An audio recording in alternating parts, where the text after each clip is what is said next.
A paz do Senhor, meus queridos, glória a Deus.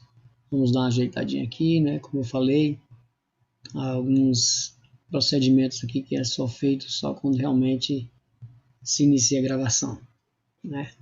Então nós estamos dando continuidade aos estudos, como nós falamos, estamos refazendo os estudos, aproveitando e deixando gravado aqui no canal para que os irmãos possam acompanhar quantas vezes assim achar necessário, né? Enquanto nós estamos de quarentena, nós estamos refazendo os estudos e se essa quarentena demorar mais um tempo, nós vamos tentar equiparar os estudos tanto no grupo A como no grupo B, até porque fica mais fácil para ministrar o estudo, ok? Então nós estamos na lição de número 1, vou tentar adiantar, e quando equiparar, ou seja, o grupo B ele está na lição de número 7 e o grupo A está na lição de número 11. Então eu vou refazendo até a lição de número 7. A partir daí, da lição de número 7, o grupo B começa a acompanhar a nova lição e depois eu quero equiparar até a 10 e aí sim os dois grupos vão estar na mesma lição, ou seja, na lição de número 11. Esse é o objetivo para que possa ter até facilitar para que a gente possa ministrar e estudar a palavra, ok? Tanto no grupo A como no grupo B. Então, esta é a segunda parte da lição de número 1. Nós estamos dividindo para ficar mais fácil para os irmãos acessarem, né, as lições, para não ficar só um vídeo inteiro e longo, aí fica difícil dos irmãos dividirem, às vezes se perdem, não sabem aonde pararam e fica entediado e perde assim o cerne, né, o gosto pelo estudo. Então nós vamos dividir para tentar facilitar mais. E esta é a parte de número 2, ok? Estamos falando do reino de Deus. Aí eu coloquei, igual eu falei no primeiro, na primeira parte, 2 pontos milênio, onde tudo que vamos falar daqui para frente, de todas as lições, vai nos remeter a um milênio, a um reino milenar. Então hoje nós damos continuidade, estamos falando do reino de Deus, ok? Já vamos logo prosseguir, passar logo para o slide número 3. Slide número 3. Dando continuidade, ok? Lembrando que na parte A nós falamos da palavra de Deus, falamos que a Bíblia é a palavra de Deus, falamos que ela não contém, mas ela é a palavra de Deus. E essa palavra ela nos separa, ela nos santifica, né? Essa palavra realmente nos mostra, nos ensina, e conhecendo a palavra nós nos libertamos, ou seja, assim como diz João 8, né, conhecereis a verdade vos libertará. Então é isso que ela faz. Conhecendo, ela nos liberta e mostra para nós, ou seja, cuidando ter nela a vida eterna, nós passamos a prestar atenção e através dela nos tornamos verdadeiros discípulos, ok? Então, dando prosseguimento, falando do reino, aqui nós temos Isaías, capítulo 37, versículo 16. Vocês vão entender porque eu comecei por este verso. Ó Senhor dos exércitos, Deus de Israel, que habitas entre os querubins, tu mesmo, só tu és Deus de todos os reinos da terra. Tu fizestes os céus e a terra. Glória a Deus. Por que eu coloquei esse versículo? Para mostrar para os irmãos, para que não haja confusão, para que não haja um mau entendimento nesse primeiro momento desse estudo, né? Assim como muitas pessoas acreditam, e de uma outra forma e possam entender errado logo de início e deixarem de ver o conteúdo restante do ensino. Por que eu estou dizendo isso? Porque, como eu falei, provavelmente esses vídeos vão tornar públicos, né? Não vão estar realmente privados só no nosso grupo. Isso pode sair, e se as pessoas pegarem por partes ou somente algumas coisas sem dar continuidade, vão começar a entender errado. Então aqui é um momento importante de informar que Deus, ele é rei soberano, ele jamais perdeu a soberania. Deus jamais perdeu o controle da situação, ou seja, tudo está no controle de Deus, tudo está diante de Deus. Então Deus não perdeu o controle, Deus não tem plano B, de forma nenhuma. Deus não mente, o plano dele está sendo cumprido, Deus do início. está cumprido no passado, no presente, no futuro. Tudo o que ele prometeu já foi, está e será cumprido.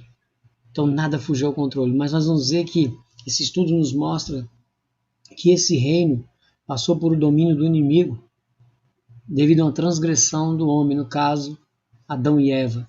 Então preste atenção, nada fugiu ao controle de Deus. Mas o reino que nós estamos falando, ele irá assumir o controle de novo no sentido de literalidade, ou seja, de reinar sobre nós somente no final, somente no fechamento do plano de redenção, quando ali nós descermos com ele para reinar aqui nesta terra por 1000 anos, ok? Mas vamos lá, vamos caminhar. Por que a palavra reino e o termo reinar soam tão estranhos e antiquados? Importante, eu coloquei isso também porque ele é tão antiquado que nem as igrejas, nem o povo de Deus gosta de falar do reino.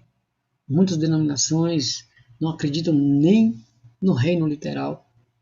Alguns acreditam que o reino já se iniciou ali quando Cristo veio, morreu por nós na cruz, ali se iniciou o reino, ele então está prosseguindo. Outros não acreditam, diz que é fantasioso, é fábula, que realmente o reino não existe na literalidade, que só são realmente simbologias. Mas nós vamos ver que a palavra de Deus nos mostra um reino literal, um cumprimento de uma promessa que é feita para um povo onde nós vamos estar inseridos neste povo, formando uma nação que é o Israel espiritual de Deus. Repito, espiritual, ok? Preste atenção na minha fala. O Israel espiritual, onde eu não preciso ser judeu para entrar nele, vou falar sobre isso. E ele vai reinar sobre Israel, Israel vai reinar sobre as nações, ok? Vamos prosseguir. Então, o que acontece?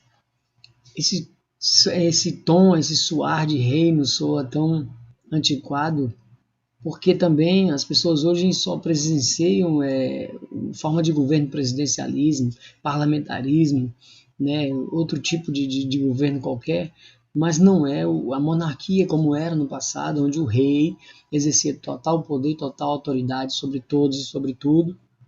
Então não entra na cabeça do homem hoje, no século XXI, entender acontecendo algo dessa forma, onde as pessoas teriam um rei onde ele reinaria sobre tudo. Então isso, por não acreditar, não crer uma possibilidade disso acontecer, até porque os países que hoje têm reis, eles não governam sozinhos. Então o homem, isso não entra na cabeça dele, muito menos quando fala de Deus.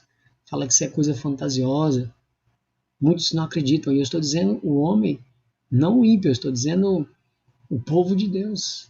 Até o povo de Deus, muitos não acreditam de forma nenhuma no reino. E nós vamos mostrar nesses estudos a literalidade desse reino, a maravilha que é nós vivermos nesse reino.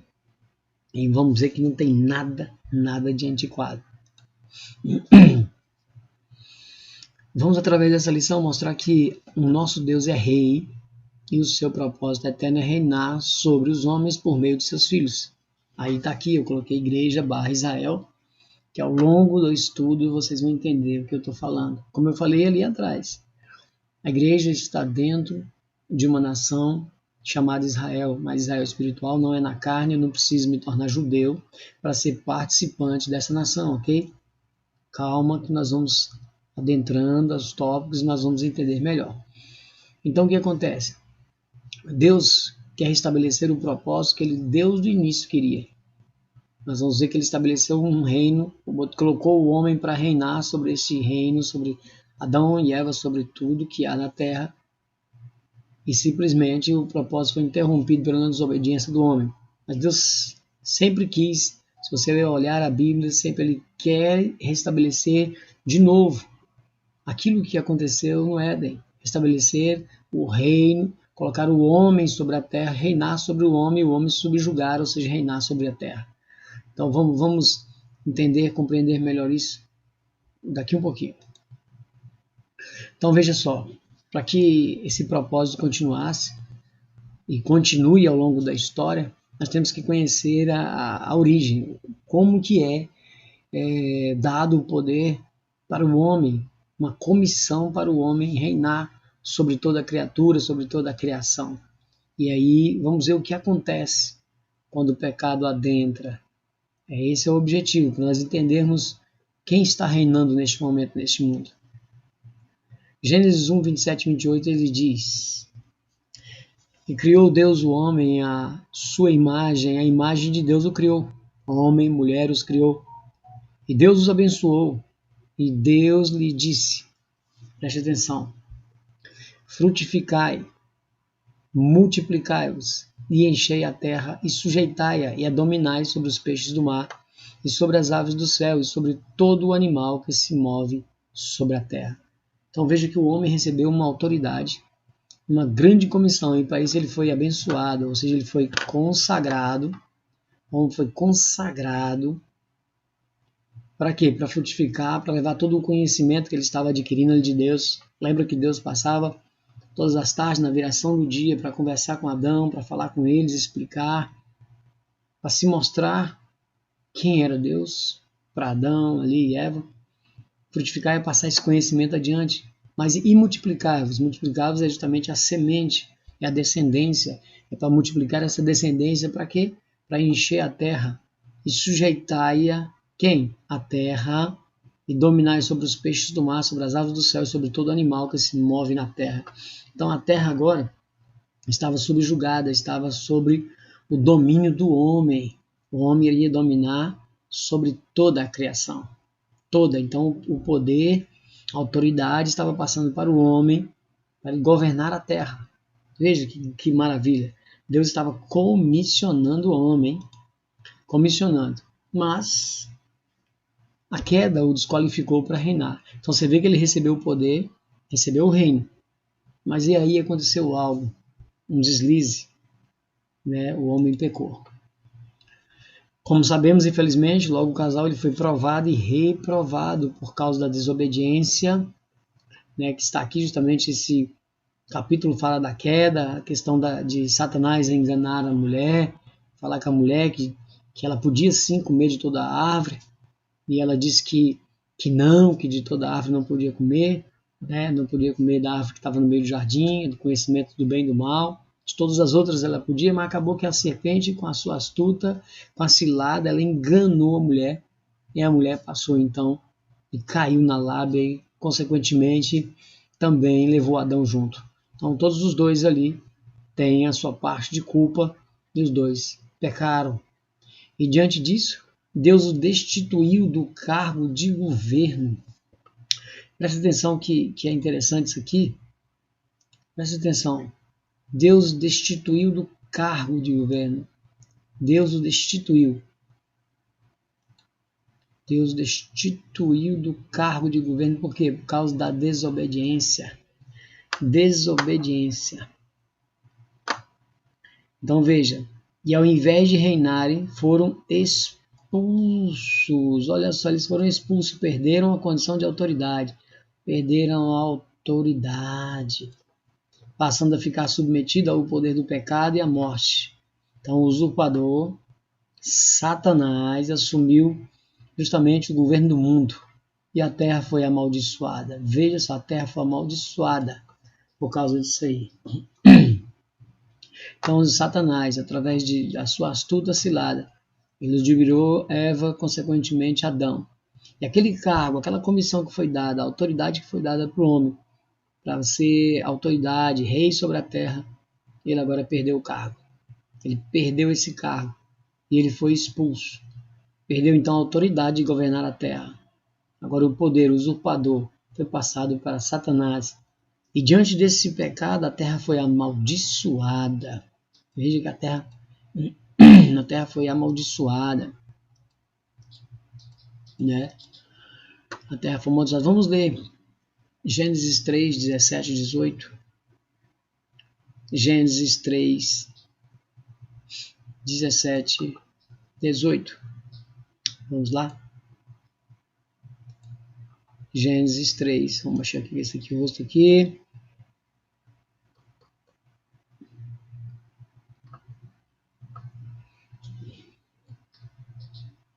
Espera aí um pouquinho. Nós vamos chegar lá.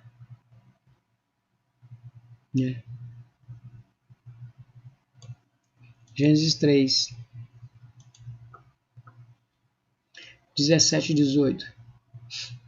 Lembrando que eu estou usando essa Bíblia aqui, é interessante, assim que eu conseguir liberar essa parte aqui, onde nós vamos ver o significado hebraico, quando eu passar sobre a palavra, nós vamos ver um balão como esse, e nós vamos ter mais, uma maior explicação, um maior entendimento das palavras que a gente der dúvida aqui.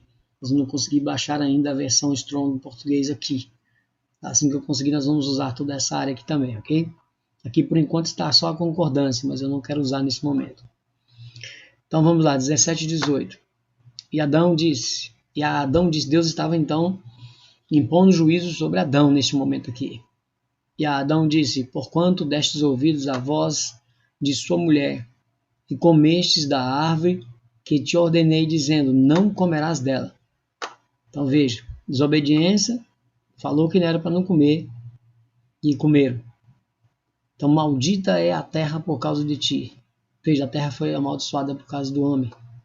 Com dor comerás dela todos os dias da tua vida. Espinhos e cardos também te produzirá, e comerás a erva do campo. Então veja que interessante. Não havia espinhos nem abrolhos, nem cardos, nem muito menos pragas na terra. Era tudo perfeito.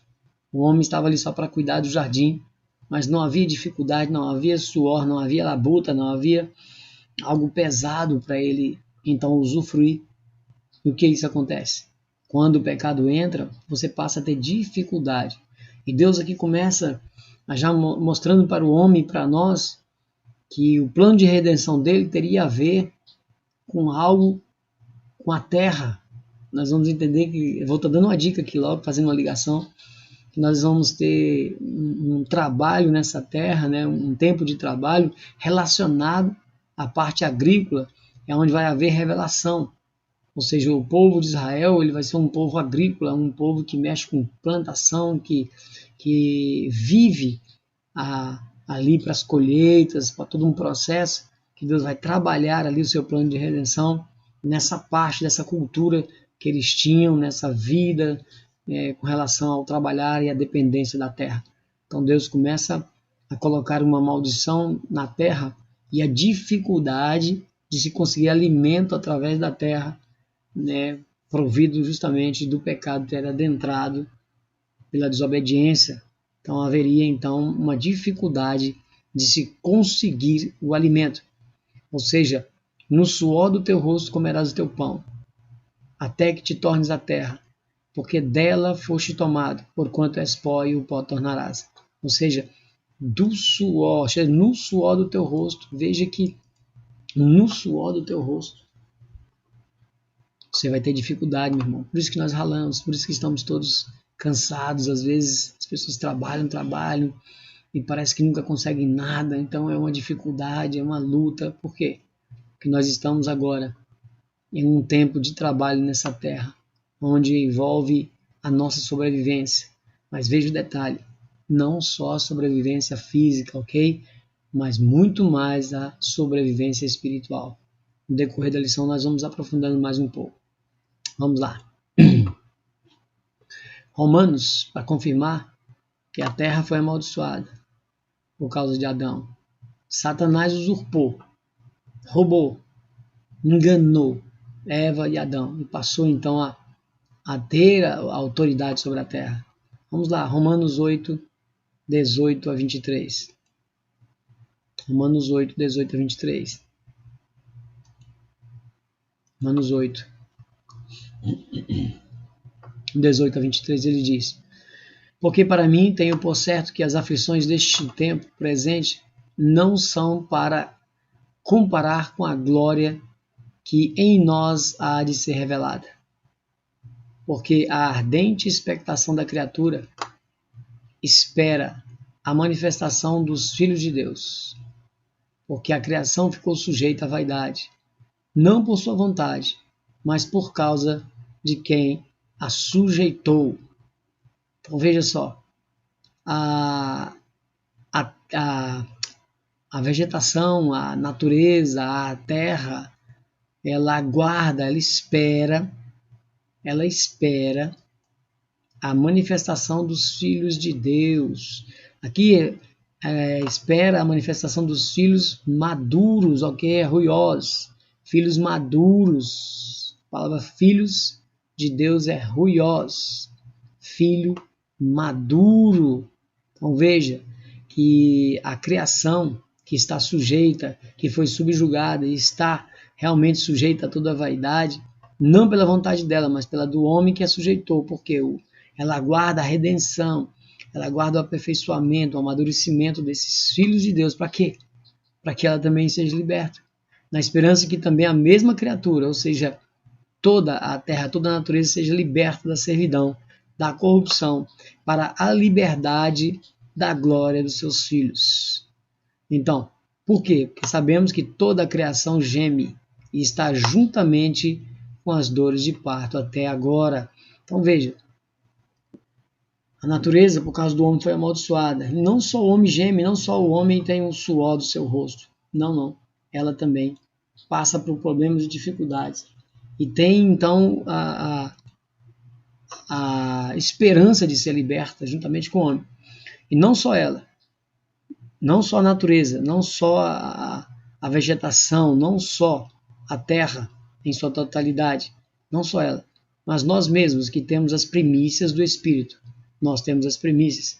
Também gememos em nós mesmos esperando a adoção, a saber, a redenção do nosso corpo. A adoção. Por que ele colocou essa palavra aqui? Preste atenção. Ele colocou essa palavra adoção. Será por que ele colocou essa palavra adoção aqui? Nós vamos precisar dessa palavra lá na frente. Ok?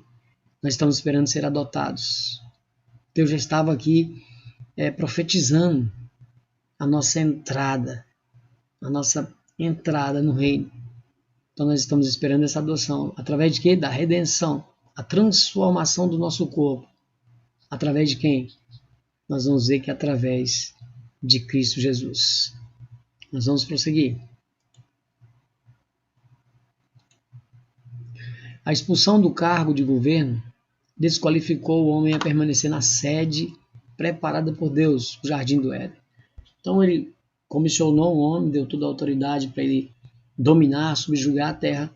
Ele perdeu o domínio pelo pecado, ele perdeu então a autoridade, e aí ele não poderia permanecer no palácio do governo. É como se um presidente fosse demitido, destituído do cargo, ou então tendo ali cumprido o seu mandato e querer permanecer na sede do governo. Não, não, ele tem que sair. Principalmente este. É como se fosse um impeachment, né? Ele tem que sair, ele tem que desocupar a sede do governo. Adão não era diferente. Ele estava na sede preparada, mas quando Deus desqualificou, ele perdeu. E ele foi expulso. Vamos ver essa expulsão. 3, 22 a 24. Gênesis 3, 22 a 24. Então disse o Senhor Deus: eis que o homem é como um de nós, sabendo o bem e o mal. Ora, pois para que não estenda a sua mão, preste atenção, para que não estenda a sua mão, e tome também da árvore da vida, e coma e viva eternamente. Senhor Deus, pois o lançou fora do jardim do Éden para lavrar a terra de que fora tomado, para lavrar, para trabalhar na terra. Viu que do suor do rosto ele iria comer? Então agora ele vai ter que trabalhar, vai ter um tempo de trabalho para ele. E havendo lançado fora o homem, pôs querubins ao oriente do jardim do Éden e uma espada inflamada que andava ao redor. Para quê? Para guardar o caminho da árvore da vida. Por que guardar o caminho da árvore da vida? A árvore da vida aqui representava a eternidade. Adão e Eva foram criados perfeitos para viver eternamente. Para viverem eternamente. Mas o pecado os desqualificou, foram expulsos, agora passaram a morrer. Passaram então a não mais ser eternos. Por isso que foram expulsos da sede. É como se o jardim do Éden fosse a extensão dos céus, era a ligação do céu com a terra, do plano espiritual com o plano terreno, havia essa ligação. E Adão e Eva, para que não vivesse eternamente, para que não estenda a mão, para que eles não estendessem a mão, comesse da árvore da vida e vivesse eternamente, eles foram expulsos. E agora eles passariam a trabalhar, né? Ou seja, teriam um tempo de trabalho. E aí, então, diante dessa expulsão, o jardim ficou protegido. porque agora eles não têm mais acesso à árvore da vida, não têm mais acesso a viver eternamente aqui nesse plano terreno. Esse era o propósito de Deus. Agora ele passou a receber um salário devido a esse pecado. Vamos lá. Vamos continuar. A desobediência e a queda fizeram com que o casal adquirisse o quê? A mancha do pecado na alma. Preste atenção, mancha do pecado na alma. E todos os seus filhos, por hereditariedade, receberam o mesmo mal, ficando toda a humanidade sujeita ao domínio da morte. Então veja, essa mancha do pecado na alma, eu digo hereditariedade, quando eu falo hereditariedade,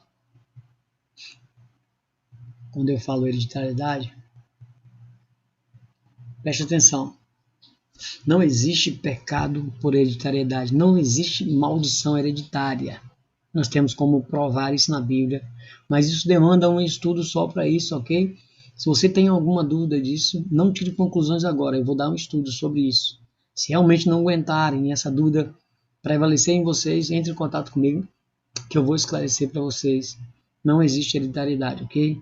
Não dá para trabalhar agora neste momento com alguns versículos, fugir do foco do estudo, mas esse pecado original, ele foi por hereditariedade. Nós vamos ver por que ele foi por hereditariedade. Só ele que é hereditário na Bíblia. O resto não existe pecado hereditário.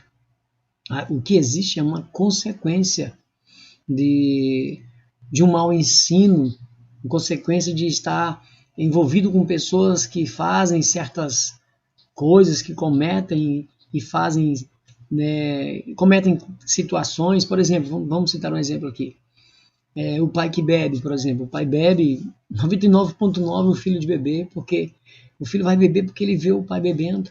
Isso é maldição hereditária? Não, isso é uma consequência de o filho ver o exemplo do pai e fazer a mesma coisa. Se a mãe ou o pai fuma, 99,9% o filho vai fumar. Por quê? Porque ele vê a mãe e o pai fumando. Ele tem, por exemplo, principalmente a autoridade dos pais e das mães. Ele vai fazer a mesma coisa. É maldição hereditária? Não, não existe. Mas por que então a hereditariedade desse pecado original? Vamos ver. Romanos. Vamos ler Romanos 12. Romanos 5,12. Romanos 5,12. Vamos ver já a questão do pecado hereditário. Calma aí. 5,12. Pelo que como por um homem, Adão, entrou o pecado no mundo, e pelo pecado a morte. Assim também a morte passou a todos os homens. Qual foi a consequência, o resultado dessa hereditariedade? A morte passou para todos os homens, por isso que todos pecaram. Então veja, todos os homens pecaram. Os homens pecaram e o que passou como resultado desse pecado? A morte. Então o que foi passado? A morte foi passada para todos nós. Lembra que Adão e Eva eles não morriam, eles eram eternos aqui na Terra, foram criados para ser eternos aqui, e agora pelo pecado eles passaram a morrer. Nós, por hereditariedade, também passamos a morrer, mas aqui nós não estamos falando só de uma morte física, nós estamos falando de algo mais profundo, e quando nós vamos destrinchando a Bíblia, nós vamos entender que aqui não só é uma morte física, mas também uma morte espiritual. A palavra de Deus disse em Romanos 6,23 que justamente nós todos fomos destituídos da glória de Deus. Estamos destituídos da glória de Deus. E quando aceitamos a Cristo, quando realmente nos colocamos diante dele, nós passamos a nascer de novo, ou seja, agora ser filhos de Deus. Passamos a ter paz com Deus. Precisamos disso. Então aqueles que não aceitaram e não aceitam Cristo, eles continuam na morte, não só a morte física, mas também a morte espiritual. Mas em Cristo, nós livramos deste pecado, da morte espiritual. Passamos a ter vida com Ele. Vamos lá, vamos caminhando. O pecado original e a consequência é a morte. Aí só para confirmar que essa hereditariedade que é passada é a morte. como consequência. Lembrando de novo, física e espiritual. Romanos 6, 23. Romanos 6, 23. Romanos 6, 23 nos diz: o salário do pecado, eu coloquei esse risco aqui, ele ficou, né? Porque o salário do pecado é a morte, mas o dom gratuito de Deus é a vida eterna por Cristo Jesus. Por Cristo Jesus, então, nós recebemos esse dom gratuito de Deus através de Cristo Jesus, ou seja, pela graça. Graça não é o que significa, não é o que eu preciso, que eu não preciso de fazer nada, ok? Pela graça que você não pagou o preço ali na cruz, quem pagou foi Cristo. Teve preço, alto preço. Foi cravado na cruz ali a cédula. Foi cravado a cédula na cruz. E você passou então a ser ficha limpa, a ser justificado diante de Deus. O tamanho, o amor para conosco. Então, o salário do pecado é a morte, uma morte física e uma morte espiritual. Mas, através de Cristo, que pela graça, pelo o preço que Ele pagou por nós, nós passamos a ter vida eterna por Ele. Glória a Deus. Aleluia. Vou ver se eu tiro esse vermelhinho aqui. Vamos lá. Tirei. Muito bom. De vez em quando a gente leva uma peiazinha aqui, né? Mas a gente consegue. Deus os rebaixou por causa da sua justiça. Deus é justo. Lembra que Deus é amor, mas também Deus é justiça. Como eu falei, os atributos de Deus, nenhum sobrepõe ao outro. A justiça não sobrepõe o amor não sobrepõe a justiça. Deus é justo e Deus é amor. Mas quando Ele é justo, para fazer justiça, Ele vai executar a justiça. Quando Ele é amor, Ele é amoroso. Mas nenhum sobrepõe o outro. Aprenda isso. Deus é amor, mas Ele é justiça, né? Então Ele rebaixou justamente por causa da justiça, mas não deixou de amar o homem, dando o quê? Uma promessa em forma de profecia sobre a reversão. Reversão, veja. Sobre a reversão dessa perda de domínio para a serpente. Satanás, que teria seu poder esmagado por um filho do homem, Jesus, a descendência. Lembra da promessa? Aqui em Gênesis 3,15 é chamado de o proto-evangelho. Aqui é onde Deus, ali naquele capítulo 3, lembra? Que era o capítulo 3 justamente era ali dando ali, então, cumprindo a justiça e dando ali o juízo para Adão, para a serpente, para Eva, né? Ou seja, uma punição, mas Deus os enquadrou nessa punição, mas depois Ele deu um meio, um caminho para que eles pudessem voltar. E, consequentemente, nós, através dele, porque quando ele fala que a descendência da mulher pisaria a cabeça da serpente, quem é essa descendência? É Cristo, e essa descendência somos nós através de Cristo. Então, veja só. Vamos lá, para quem esqueceu, para quem não lembra de Gênesis 3,15.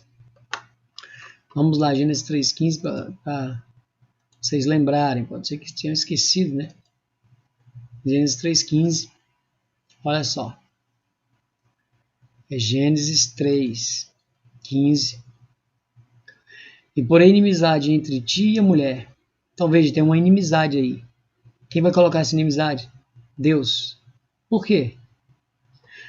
Para Adão e Eva não houve a escolha, a questão das árvores, deixou para eles o livre-arbítrio para eles escolherem entre a árvore do bem e do mal, do conhecimento do bem e do mal, e a árvore da vida. Então deixou duas escolhas. Então, diante disso, ele vai pôr inimizade. Por que essa inimizade entre ti, a serpente, e a mulher? E entre a tua semente, ou seja, a semente da serpente e a semente, né, da mulher. Esta te ferirá a cabeça e tu lhe ferirás o calcanhar. Então veja, haveria uma inimizade que Deus estava colocando entre a semente da serpente e a semente da mulher. Para quê? Para que ao longo de toda a história da humanidade houvesse, então, o livre-arbítrio para você escolher. Você quer ser filho de Deus ou filho do diabo? Então você tem duas escolhas aí. Aí essas duas sementes não significam que são pessoas escolhidas para o mal e escolhidas para o bem. Não existe isso. São pessoas que elas mesmas escolhem estar na semente do mal ou na semente do bem. Deus colocou o livre-arbítrio. Também não é hora da gente falar sobre a questão de predestinação, mas tem estudo também só para isso. Mas você entenda desde já. Deus não escolheu ninguém para ir para o inferno e não escolheu ninguém para ser salvo. Na Bíblia não há escolha, né, única, individual para salvação, ok? Não existe. Existe para cargo, para ministério. Escolhendo, por exemplo, Jeremias, Deus do ventre, para ser profeta. Mas para a salvação individual não existe. Não quero mais falar disso, vamos crescer esse estudo, eu não quero puxar esse assunto agora neste momento, ok? Mas então há uma briga, uma inimizade. Há outra coisa que dá para tirar para cá. As pessoas acreditam que não há uma guerra espiritual. Muitos acreditam que não tem guerra espiritual, não tem batalha. Nós vemos o tempo todo uma batalha espiritual na Bíblia, onde Paulo ali em Efésios fala conosco para nós pegarmos, pedimos, se revestirmos da armadura de Deus, que é capacete, é escudo, é espada. Ou seja, ele não mandou a gente pegar um guarda-sol, ele mandou a gente pegar a armadura. Para quê? Para uma batalha espiritual, para uma guerra espiritual, porque haveria uma inimizade entre as duas sementes. Então tinha que estar preparado para lutar e vencer essa batalha.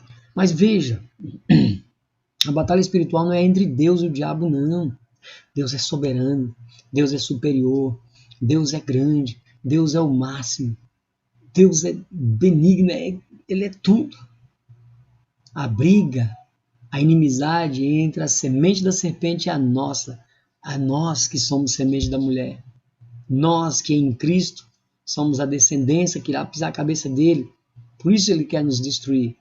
E essa batalha vai até o final. Ele sabe que já está derrotado, mas ele quer levar o máximo que ele puder, junto com ele, para o lago de fogo.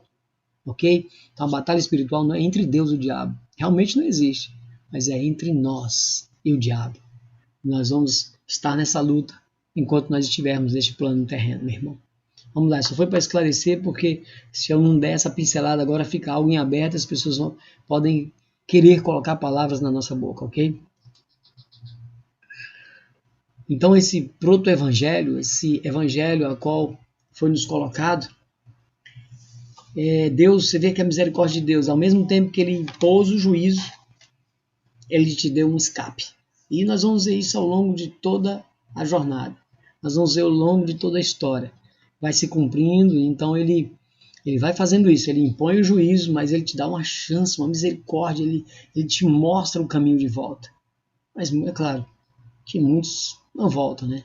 Claro que muitos não aceitam, muitos não se arrependem, mas ele é justo, juiz, amoroso, e ele te dá justamente essa mão, esse braço estendido, para que você possa segurar e se salvar.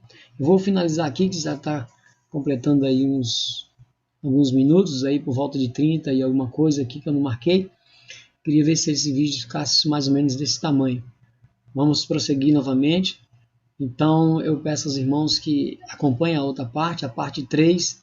Não sei quantas partes vai dar. Vou tentar ficar mais ou menos por aí, por volta de 30 minutos. Então vamos prosseguir agora, né? Se prepare e acompanhe a outra parte, que logo logo eu vou postar, ok? Fica na paz, que Deus abençoe grandemente. Amém?